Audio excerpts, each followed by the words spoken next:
This is the third session concerning the digital platform. And in fact, when I look backwards, I must say our project, EURAKNOS, is launched 2 years ago. It's on the 10th of January, and I still see it for me. I'm in Brussels at that time, and it's during the kickoff meeting. And during this meeting, all partners are presenting themselves, and we have 16 partners, so it takes quite a lot of time. And during that meeting and during that presentation, I know, okay, this is the group of people that I will work with for the coming 2 years. And I must say, okay, they say they are willing to help me in identifying high quality knowledge objects. And they will say, okay, that is the information you need to store for the end users. Because the ultimate goal of our work is, in fact, the development of that Wikipedia, that new Wikipedia for the farmers, the foresters, and the advisors. I did some homework, so having investigated some initiatives in Europe, I said, okay, and I know that if you want to develop such a thing, then it's hard to discuss the colors and the tastes of a new digital platform. And in fact, you can compare it with a rock we will have to climb during the project. And during the kickoff, we had an exercise on how to design our website. And at that time, I realized that I'm not alone as a coordinator to go up to this mountain. I will have some nice people joining that climb. So, and that's the consortium. Today, we are the 5th of February, it's 2 years later. The architects of a consortium, they have done the job. They have drawn the plans of our interactive EURAKNOS Wikipedia. And next to the planning, they have in fact laid a foundation on how to construct and how to insert these data objects in this knowledge system. And they and we believe that in this way we will be able to spread that knowledge across Europe. The central platform can be realized. That's what we know today. And I would say, let us make use of it to help each other. I'm very glad that Lawrence will now present the platform, and I will go quickly to him and say, Lawrence, start. So, welcome everybody to this afternoon session. My name is Lawrence van der Kruisen. It's a name which is very difficult to pronounce in another language than Dutch. I am a digital designer and social psychologist who has been working very much on creating, well, the front end of the platform and making it as user-friendly as we can do it. And this is what I want to talk to you about this afternoon as well. So what I want to discuss during this hour, which includes also the discussion, is first of all, EURAKNOS, EUREKA, Farm Book. What is really the difference, Lawrence? I will try to explain that very briefly. And then very importantly, I want to explain how we got to this prototype. So what a prototype is, but also how did we get to this? Because this is not something that is very evident and clear for everybody, I would suspect. And it's very important to shed a tiny bit of light on that. And then I will run you through the prototype in this prototyping software. And after that, we have some time for Q&A. So let's get going. So the difference between EURAKNOS, EUREKA, and the Farm Book is really that in EURAKNOS, we focused on thematic networks. And in that sense, so there was a limited amount with regard to the platform itself, a limited amount of thematic networks that we took the data from, and we tried to see, okay, how can we create a platform for that? And we created a proof of concept with regard to that, which mainly says, okay, can this be done technically? And what are really, if you take into account the data coming out of 8 thematic networks, what kind of problems are you running into? How does this work? But also you try to create some wireframes to try to communicate that data in a user-friendly way to the end users. and you try to have already a visual representation of what this farm book could be based on also what the vision paper has said. And this is different from what EUREKA does, because in EUREKA, we're really taking into consideration the multi-actor projects, so thematic networks, operational groups. And when you have a scope which is so different, you start running into different problems. And this is really where it's important to then do extended user research, which in EUREKA has been done through surveys, through workshops that we did specifically with end users. We started mapping out the different profiles of end users. And all of that in order to create what we call the minimum viable product, which is something that will be really usable and on which we can run user tests, which is very important because during these user tests, we will find out whether this platform is going to be usable and user-friendly with end users. And end users tend to be very vocal and very clear as to what works and what doesn't. And that will allow us to then create recommendations towards the further development of the farm book. So in essence, how did we get to this prototype?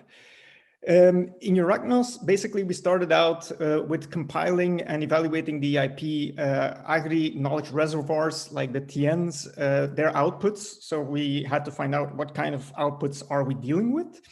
And then there was the third work package, which basically started looking at how you design the reservoir that basically contains all of this knowledge. And specifically, you try to look at what kind of problems you might be running into, because you need to deal with a lot of issues. Not everybody has created their knowledge reservoirs in the same way. How are you dealing with that? So it's really something that is already quite complicated. And already when you look at only 8 thematic networks. And then you try to really create this proof of concept where you have an e-knowledge reservoir platform. You try to create that and you try to see, okay, does this work technically? And can you actually make it user-friendly as well? So it's quite a challenge to do that. In EUREKA, we did a different exercise because it was basically on the scope of the multi-actor projects, which allowed us to get a list of these end users. And then we would basically be able to get to know the farm book end user. And that information then starts flowing through to another work package where you start looking at the knowledge selection and you start creating the farm book blueprint. Because you really need to have a bit of an idea of where this is going, at least when you create such a huge thing. And in the end, you start building the farm book and optimizing it with end users. So this is what we're doing in work package 4 and what we're really presenting as well. We're presenting you, in essence, where we have gotten up till now. But as you already see, it's a lot of information that is first coming from EURAKNOS, then it is going into EUREKA, and then you're trying to compile all of that knowledge, which is a very complicated assignment to do. And to make it then also user-friendly towards end users is an even bigger challenge. So how did we get to this? We work really in a very collaborative way in trying to mainly already get to these wireframes and to the prototype. So we know that there are different partners that are really important when you try to create such a prototype. First of all, there is the coordination team, because they are what we would call the product owner. They really are looking at who is, like, what is the vision and where does it really need to go to? And they need to protect that as much as they can. Then you also have front-end development. Those are the people who are going to build the front end, like the platform, the way that an end user basically sees it and uses it. And they have to basically get a lot of knowledge from user research that is being done in order to sort of see, okay, what is really important for the end user, what needs to go where.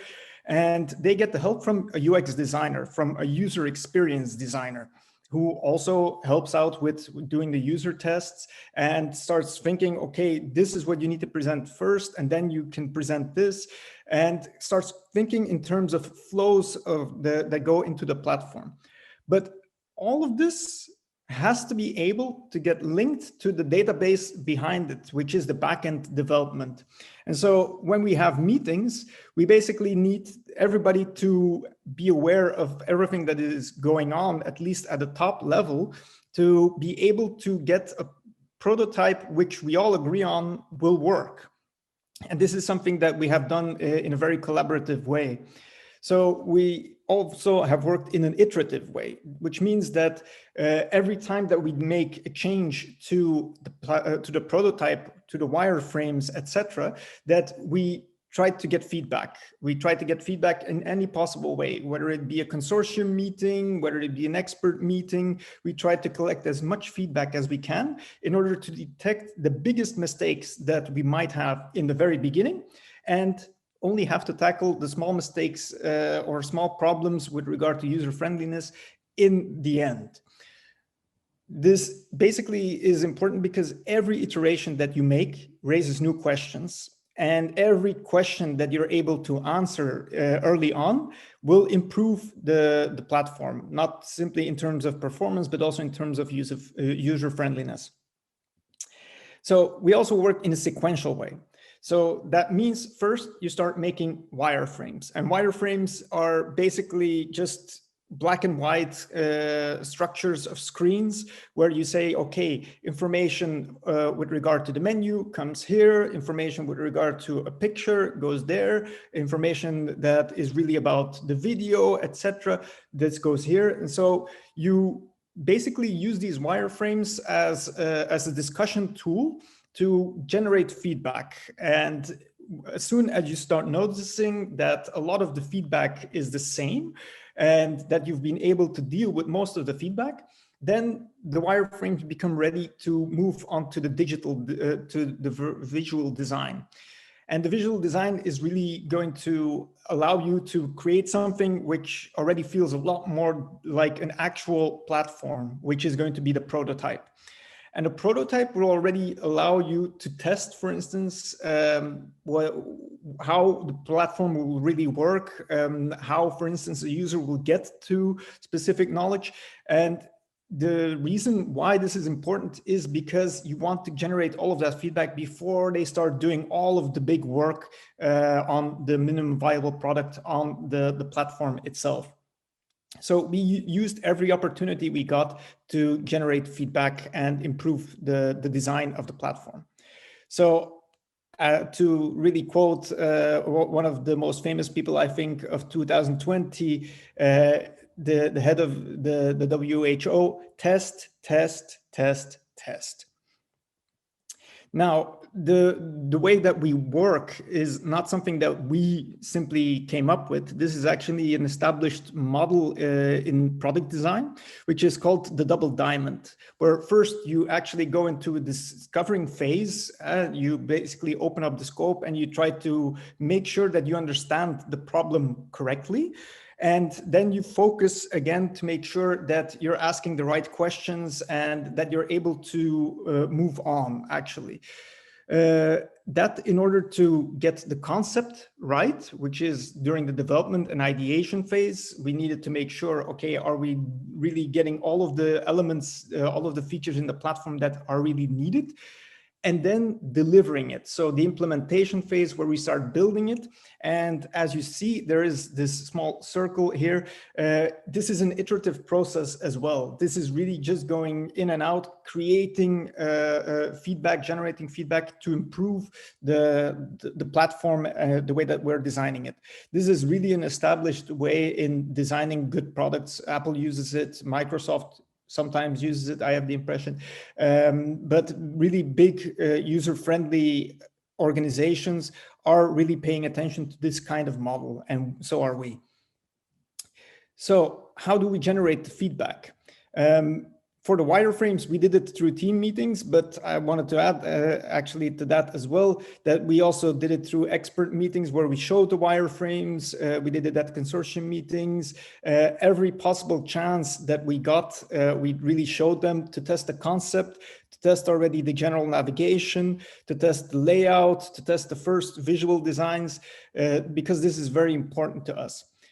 Then The prototype we already tested during the consortium meeting as well, in order to generate general feedback on and detailed feedback before we move on to the actual development. Because for the moment we're actually developing, so really encoding and connecting backend to front end.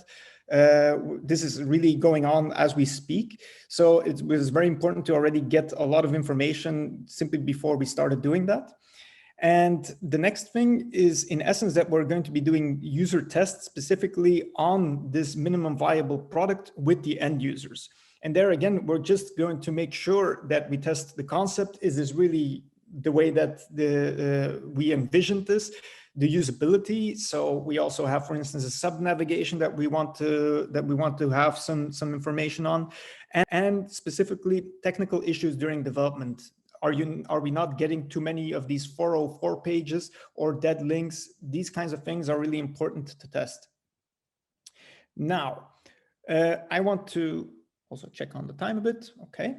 I want to briefly talk about what a prototype is and why this can be rather frustrating as well. So a prototype is not a real website or an application. So it's more like this advanced PowerPoint presentation, which is more interactive, so you can click on buttons and everything. But it's in essence images that we've created on which you can click. So it's really in that sense the way a PowerPoint presentation works. But not everything is working. So we only have highlighted specific buttons because, for instance, it's not yet needed to basically link everything to everything. But that means that it can be very frustrating, for instance, for end users to start testing it. So this is why a minimum viable product where everything does work is more suitable for end user testing, for really doing the user tests. But when we tested it with the consortium, we had to really tell them, okay, just be aware, not everything is working, and this can be really frustrating.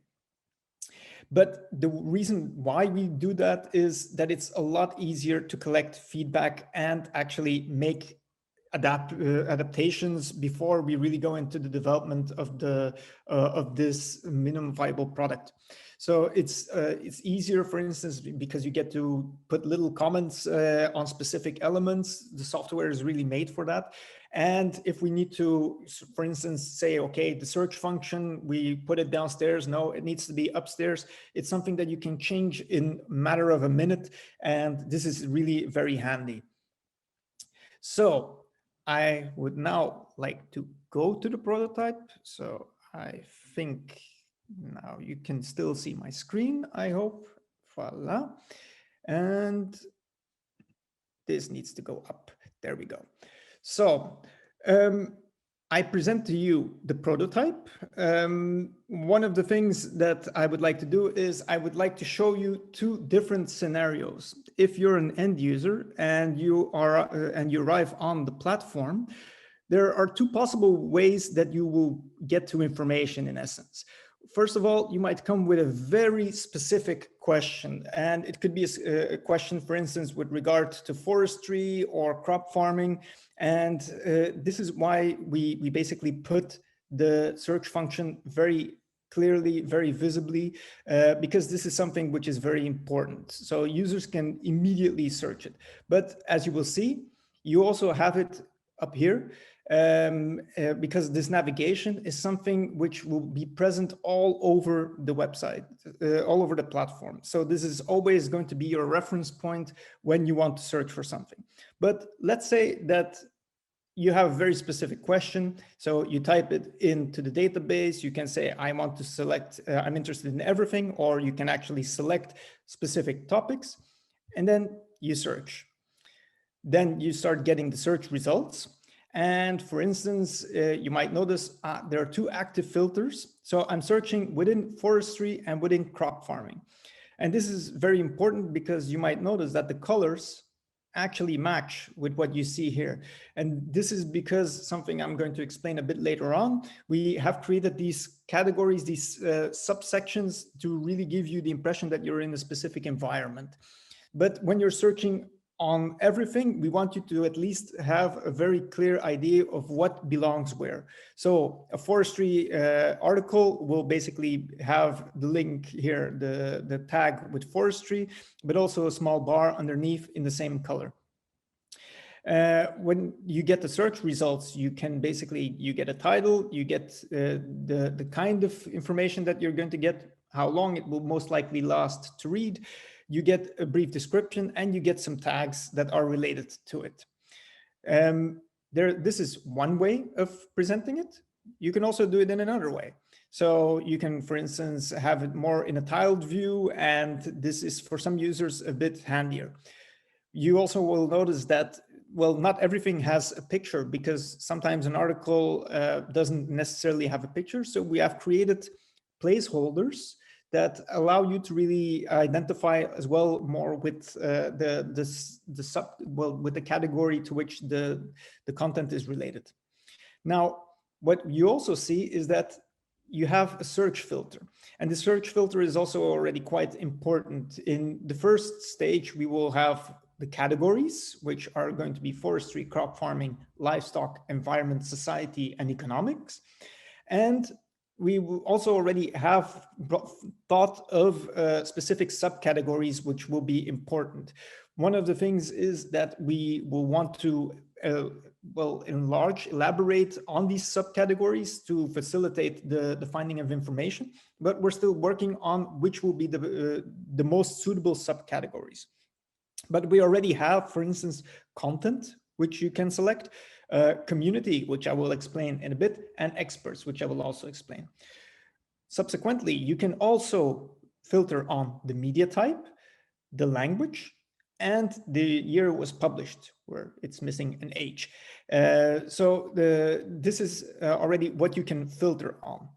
Now, one of the things that I mentioned just was that you can search on language. And when you look at, for instance, the platform up here, you notice that it's listed as English. And we have already had a discussion beforehand that when you are, for instance, an Italian farmer who doesn't know a word of English and you come to the platform, then it's probably not going to be interesting to read all of these titles, for instance, in English, because you're not going to understand it. So the idea is, and we've checked this with our developers, and this is very possible, that every result that you get, if you list, for instance, that it is Italian, then all of the results will be listed in Italian, and you will be able to check the original language in which a document was basically posted, but you will get an automatic translation. And these translation units have gotten a lot better. They will also be more improved with regard to jargon, specifically related to agriculture. So it is something that we have kept in mind that is very important. So this is the way that, for instance, you get to specific information if you have a very specific question. Now, if we go back to the home page, you also see that you have these 6 different categories that I would mention during the search function. These are different sectors, and you also have them here. So you have 3 main sectors related to agriculture and forestry, namely forestry by itself, but then also crop farming and livestock. And then you have 3 more cross-sectoral themes, such as environment, society, and economics. Now, let's say that I'm very interested in forestry. Then I will land into an environment which is really dedicated to everything within forestry. So if I want to search something here, if I get a bit inspired, okay, I still want to search something, that's going to be possible. You're going to look into the platform specifically and get all of the results specifically related to forestry. So if I go back to forestry, and here you notice I had to make a little turnaround, you will notice that we have, for instance, all of the specific content that you can have. which is going to be presented in essence in tiles view. And the moment that we have more categories in the sub-navigation, you will notice that actually things will just change here, because the sub-navigation will become this filter which will allow you to select specific knowledge. So as an example, if you say, okay, I want something with regard to organic forestry or to sustainability in forestry, that will be able to get selected through the sub-navigation. So we're really going to try to enlarge the sub-navigation with subcategories which are more interesting. But we also have community. And the community element is where people can actually ask questions if the content hasn't really explained that. And I'm going to show you as well why this is important. But we also have, for instance, experts. So experts are going to be authors who have uploaded content onto the platform. In first stage, this is really going to be them. And they will be recognized as people who have a certain expertise with regard to knowledge. So they will be listed on there if they feel so. So if we say, for instance, we're interested in looking at a video, then basically you arrive on the page of the video, and what you will see is, first of all, the title. You will see when it was published, the authors, which you can consult. So you can see, for instance, okay, this is the organization. So this is where, for instance, it's a bit more easier for some things, but you can really check out the specific author. You basically get some information on, for instance, the video. You get to see the video, you get to see tags on the video.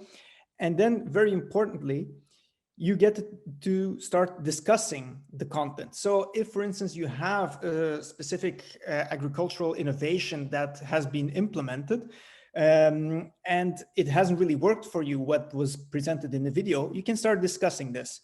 And in essence, you will see, for instance, that here Tom Jacobs has a small badge. That means that Tom Jacobs is recognized as an expert who is able to give very specific comments. People who basically, if farmers want to comment and their comments, for instance, are not so interesting, or they are saying things that are not very relevant, you can actually downvote them. It doesn't mean that they will get negative votes, but their content will not move up. So whenever somebody says something which is actually very interesting, you can upvote them, which means that their comment will move up, and you can still actually give a comment to a comment. So you will only go 2 layers into a conversation, 2 levels deep into a conversation, because you don't want conversations to go on endlessly, but you will have the opportunity to have a discussion around the content that has been uploaded on the platform. So if something isn't working, or you want to have more information on how something works, this is going to provide you with a way to do so. This is only going to be possible when you have signed up and logged in. It's not going to be possible for just anybody to simply sign in, to simply basically leave a comment or just say something dirty or something. It is only possible when you're signed up and logged in. One of the reasons why we have done so is because by having upvotes and downvotes, you basically allow for this community to be more self-sustaining and self-managing. In essence, we have looked into how different kinds of platforms kind of generate their communities. So you have Facebook, you have Twitter, you have Reddit, you have Stack Exchange, and they all have different models on how you basically curate this kind of comments and how you manage the community. And what we found is actually that something like Reddit requires less moderation. You still have a need for moderation. So if a comment is really very improper, then you have to be able to remove it, and you have to remove it. But we've noticed that information which is less relevant gets moved down. And this is something that is very important in the self-management of this kind of community. So this is why we've opted for this kind of system. But additionally, what you also have is related content. And so in essence, if I have a related comment with regard to texts, I will basically see all of this. I will get some information on the specific text, and I will again be able to leave a comment if needed, or I will be able to move on to different kinds of information. So in this case, it can be, for instance, a podcast. And in this case, for instance, you can then go to Joseph Stevens, who is, for instance, working at the University of Ghent. You can see their contact details if they want to leave those contact details. And this will allow people to, in essence, get more in contact with experts who are really important to them. I'm thinking what else I might have not said yet. I think that is most of the things that I've needed to say. And we are about 30 minutes, so that leaves actually a bit more time for questions and potential conversation. So I'm going to check the chat. So who will moderate the platform, especially when EURAKNOS has finished? In essence, yeah, maybe Peter, this is also a question that you want to touch upon. Maybe just explain. There is another project, and that was briefly introduced in the start. So it's EUREKA, and at least for the first coming year, EUREKA will take over the EURAKNOS prototype and will start, filling the database. There's also a new project call that was launched in January. At least it will be official, I believe, in March, and that is looking for a continuation of this work. So it means that this work will not end by 2021, but it is expected that it will have a continuation. So the platform will exist, and as it is a 7-year project, so it means that it will last until 2030. So it will still be there for 10 years. So I believe that's a long period, enough for the platform to be able and to get a good start to survive. I don't know if this was exactly the question but the moderator platform. So who will be the jury, who will do the filtration itself, so the data. So it's, of course, at this phase, it's the project partners itself who will accept the data and who will have a check before they insert it in the system. And so that's what it is. But this is broadened now in the EUREKA project, which is still there until the end of this year. Thank you, Peter. I think I also want to add that this is also very much a topic with regard to the moderation that has been discussed quite extensively, because there is this balance that we want to keep between allowing farmers and end users and foresters to provide feedback onto the content and have a discussion on the content, and allow them to discuss with the creators of the content, the providers of the content. We want to really make sure that they can have that discussion without having to moderate extensively. For instance, Facebook has an enormous amount of people who have to moderate the platform because they have chosen to select a platform or a community management system which requires a lot of community management. Wikipedia, that we sort of call Farmbook, is a bit like the Wikipedia of agricultural knowledge, also requires quite a large amount of moderation. But the model that we've chosen for is the one that requires a minimum amount of moderation. So this is still going to be something that is in need of checking, whether that is going to be manageable or not. But this is already the balance that we are trying to seek in order to do that. I see another question, how to find the EURAKNOS output that is independent from sectors or scientific disciplines. So this is in essence where we have these more cross-sectoral elements, these cross-sectoral themes. There might be more themes that pop up in the end that we say, okay, there is really knowledge that we cannot easily put into one of these themes. And then we might have to decide, okay, we add another category. Now, this is indeed something that I didn't show yet, but if, for instance, you've seen the way that the forestry page looks like, but for instance, the crop farming page, in essence, looks quite the same. The livestock page as well. So it is really a template that allows us to easily create another theme. And will allow us, for instance, to create something that if we see that there's really a need for it, to adapt it more easily. So that is really going to be a way to deal with that. But we are in the process also of doing this exercise to see where the different kinds of information really fit and whether there is still a need for specific cross-sectoral themes that need to be added. We know that this, as this is an iterative process, it's not going to be perfect from the very beginning, but we are applying somewhat more of a flexible, agile way of developing it. So I hope that that at least gives a bit of an answer. Then Edward, how to find the EU RUR 15 CSA coordination and support action call specific and expressively ready for practice above TRL novel technologies and product. I'm going to almost ask Hercules whether that's going to be a specific category, which are truly proven demonstrated hickers.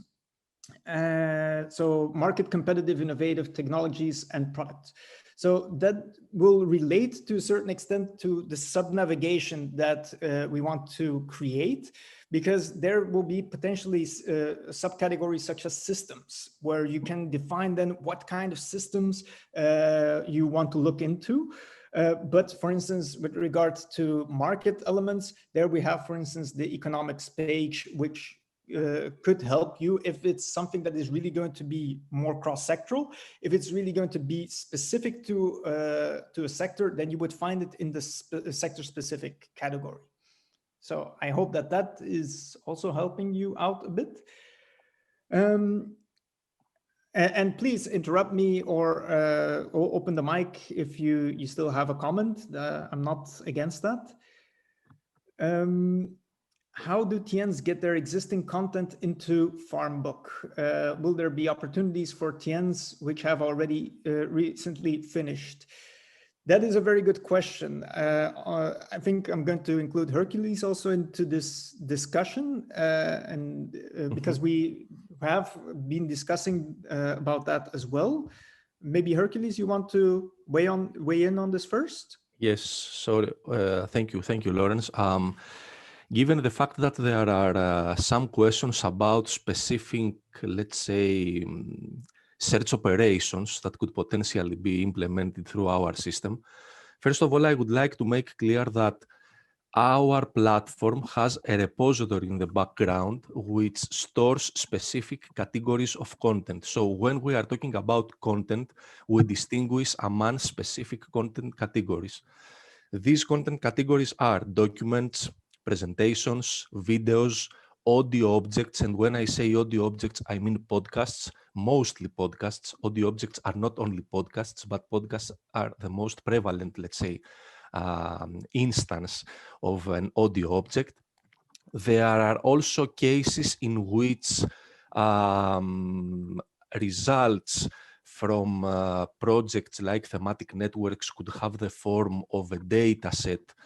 However, we have not come across something like that, and software applications. So there can be a filter. We are thinking about having a filter in our interface that could allow search in these terms, to search for content based on the category of that.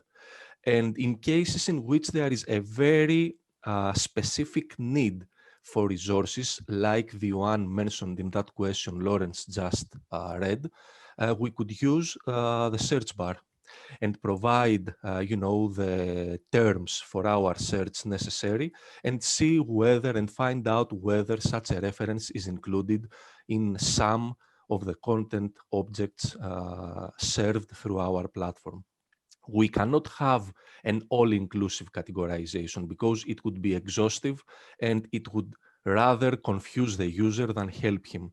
And what we have attempted to do is start with a quite generic categorization that allows users to have, let's say, a basic navigation through the content, but not be that exhaustive that would, instead of helping them, it would make their life difficult.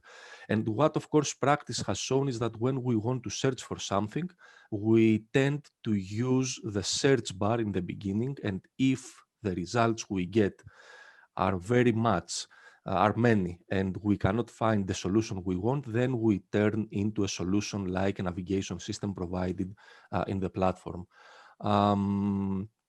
As far as the question about, I don't know if I have provided enough details with regard to, specialized needs for content, like the one referring to EU Rule 15 CSA coordination and so on. As far as the question about other thematic networks and whether their content could be available through our farmbook, yes, this could be the case. This is the intention. For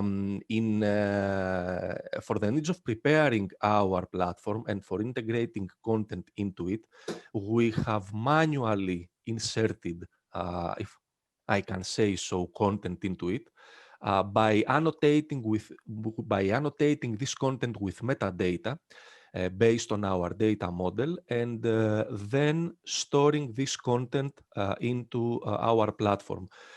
In the future, there could be the option of, let's say, automatically ingesting content into our farm book, but this will need some further technical development as part of using some software applications called APIs and so on. So this is something that is not implemented at this moment, but could be considered in the future. And this is the case for organic farm knowledge as well. We have content made available from organic farm knowledge, content made available from the OKNet Arable thematic network, which, if I'm not mistaken, is also available through the organic farm knowledge platform. As far as the question about including the option to select by country or geographical area, as I told you, because there is a quite extensive amount of work that has taken place in the background, so each concrete data object available through our platform has been annotated by a list of metadata. One of these metadata properties relates to the geographic region to which something particularly described in that object could relate to. So this is an option indeed available. I don't know if you remember, in one of the screens Lawrence presented earlier, there were some tags at the bottom of each result, and one of those tags related to the name of a country. Practice abstracts are also available through our platform. As I told you earlier, one of the content categories available through the platform, through the EURAKNOS platform, are documents. And when it comes to documents, documents are distinguished among a quite extensive list of document types, and one of these document types are practice abstracts. So we do have practice abstracts in our platform, and it's a quite prevalent document category.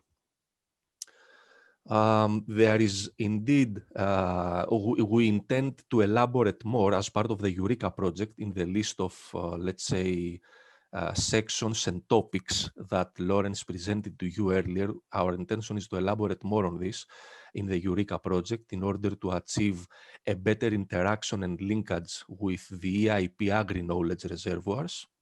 There is also a question whether EUREKA will invite thematic networks to submit their resources. Well, thematic networks are a subset of multi-actor projects. So given the fact that EUREKA focuses upon multi-actor projects, I guess that the invitation to thematic networks is open as well. The chat room is on fire, Hercules. It's Yes. This is why I like prototypes as well, because they generate quite a bit of discussion. And maybe there's a very interesting question that was also raised earlier, like after this morning's discussion. What makes you confident that end users, colleagues will not prefer to go to Google or Wiki for searching? If you know me, I think my confidence level is not always as high as it should be. So in essence, we know that they will use Google. We know that if you look at governmental websites and things like that, most of them are accessed generally, let's say in about 60 to 70% through Google. So it's very important that we link this website, this platform to Google as much as we can, and that we do it in a way that is as user-friendly as it can be. So in that sense, there is, for instance, the possibility that if you look on Google and you say, okay, I want to find something specific on agricultural innovation, it's possible to either get just an image or a small search result relating to the website, to the platform that we're creating, or it actually could be something already very specific, a very specific article on the platform, which will then guide you to the platform. And this is also where there's an important assumption as well that we're making. By choosing to only let people upload content because they are actually linked to European projects, to research projects, this should, in essence, provide a level of trust in the data. And we've seen this as well in EUREKA when we've asked end users already, what is one of the most important issues that you have when you look up information? It seems to be that they don't necessarily trust the information. It could be because it's mostly related to commercial influences. It could be that they cannot compare sources, or that it's not clear where, for instance, the information is coming from exactly. And in essence, in the future, we want the farm book to become a reference that will allow you to trust the information that you're getting on there, as well as the people who are giving feedback on that information, that you can trust what they are saying. Now, this is something that is going to have to be tested in the future as well. But we think that is very important, because end users have told us really that it is something that worries them quite a bit. What is really the trustability, the trustworthiness of the information that they are getting. May I add something, Lawrence, and also try to respond to, during these few minutes that you were providing a response yourself, I tried to take a look at some further questions. So I don't think that we're trying to compete Google. I guess that we need to put some things on the correct basis. Google is a search engine that allows us to search for content in the World Wide Web. And all search engines in the world use technologies and methods for searching similar to those used by Google. To be honest, we do not all know what are the secrets of Google in order to implement its search engine. But well, someone could certainly use Google in order to search for content available by thematic networks or multi-actor projects. He or she may be able to find and retrieve this content, among with many more results. We know that we have created a platform that is specifically dedicated to providing content available by thematic networks. So it's like going to a superstore where you want to buy a book, and you go to a superstore where you can buy everything you want, from books to tools, electronic devices, and so on, and going to a bookstore in order to find the book. So I guess that when we want something very specific, we will use a resource, an infrastructure that may be dedicated to our specific need. So this is what we are aspiring to do, to collect data, to collect information, to collect content that has been made available by thematic networks, and provide all this wealth of knowledge from a single point, so as to have our platform serving the purpose of a one-stop shop. There are many questions about linking our platform to other platforms. Okay, this is a valid question, but there are many issues behind this question. What I'm trying to say is that in order to facilitate such a linkage, there needs to be a quite, let's say, extensive amount of work in the background, because when we are talking about databases, each database uses its own data model. In order to facilitate such a link, there needs to be a mapping from the source database to the target database in order to make this link work in an automatic way. I mean, to automatically ingest the data from the source database to the target database. And when I refer to target database, you can consider the EURAKNOS repository as the target database. If not automatically, then this process has to take place manually, which means we retrieve the content from the source database, we proceed to a manual annotation of each data object based on our data model, and then we integrate this data object into our repository, which is what we have done for the purpose of developing our repository. Of course, there is also the thought which we are considering to deal with in EUREKA, to provide users with the option to upload data objects themselves in the repository, which will mean that they will have to provide values to our metadata properties themselves. Now, the metadata properties that we are using are the bare minimum set of metadata objects required in order to annotate a large number of different data categories. Because as I told you earlier, we have data objects coming in the form of documents, coming in the form of videos, coming in the form of podcasts.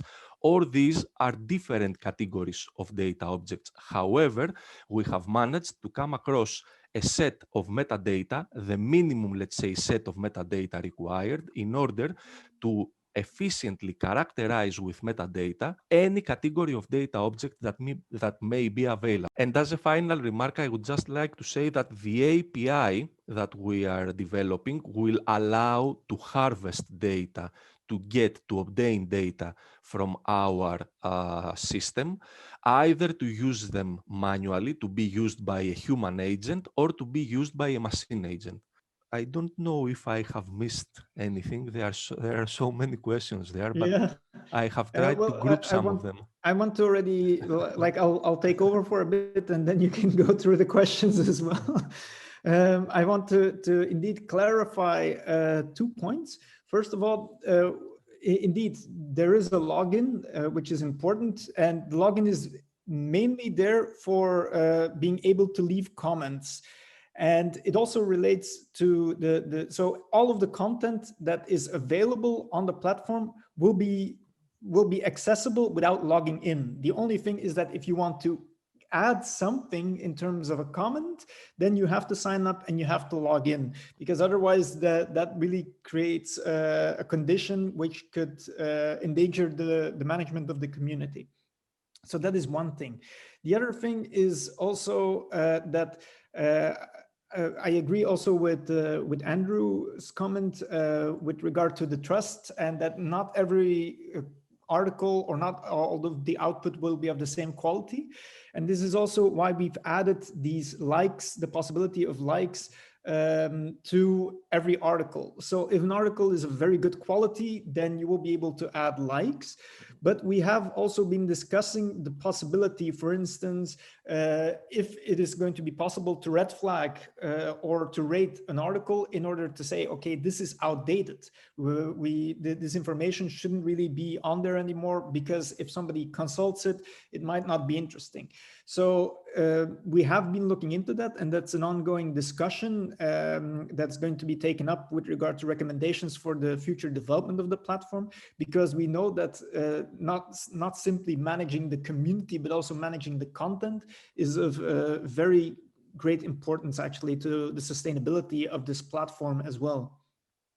Lawrence, may I add something? Because I mentioned that earlier, but I would like to make it clearer, because there was a question coming from our project officer. So The question says, will you consider a suggestion on how the dataset of future thematic networks should be deposited with relevant metadata? So as I said, we have come up with the bare minimum set of metadata required to annotate any data object coming from a thematic network.